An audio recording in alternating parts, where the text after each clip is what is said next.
So there are different strategies to solve these non-right triangles. This one here, this is one way to do it, is to draw this perpendicular in here. And this seemed to work out because we were able to figure out, solve these right triangles independently. We had enough parts of this triangle here on the right hand side, which I'll highlight, which allowed us to draw that perpendicular.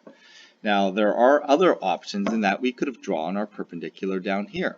Okay, and sometimes this gives us the triangle that we want. Okay, so that triangle there, if we drew a perpendicular on the outside of that triangle, that's another way we could have solved this. So in this example here, this is the option that we're going to choose. Okay, the problem if we draw the perpendicular the same way we did before is we split that angle, and although we have two angles here, we would know that that's 55 degrees. Okay, the problem that we end up with is that this triangle has no side length that's known. And if we take a look at this triangle up here, same thing. We know that angle would be 55 degrees as well. Okay, and we don't have a triangle that can be solved here.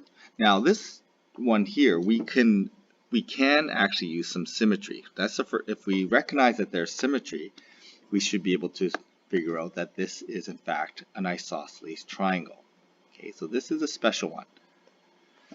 So there's our perpendicular. We draw it straight through there. It's 55 degrees. Now we have an isosceles triangle. So this is a little bit easier problem to solve. Okay, so this is 55 degrees here, 55 degrees here.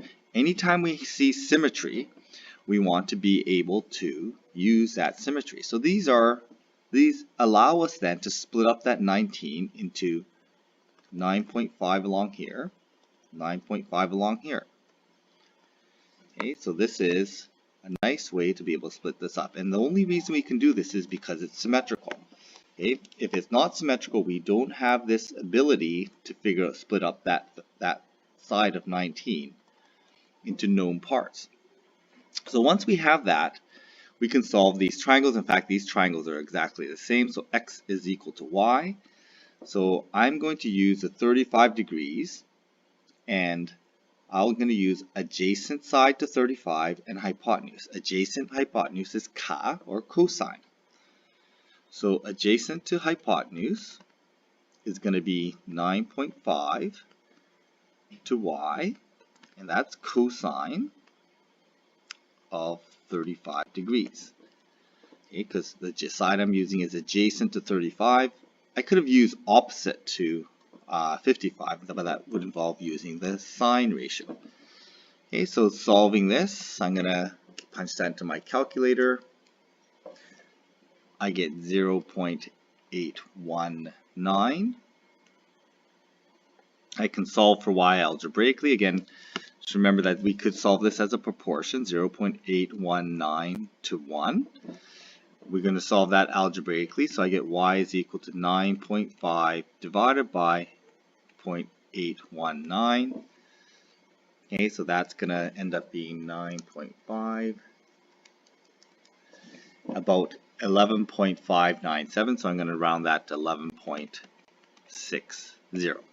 Okay, so y is 11.60. Because of the symmetry of this, we know that this angle works out to be 35 degrees. Okay, and the x length is exactly the same as y. Okay, this is an isosceles triangle.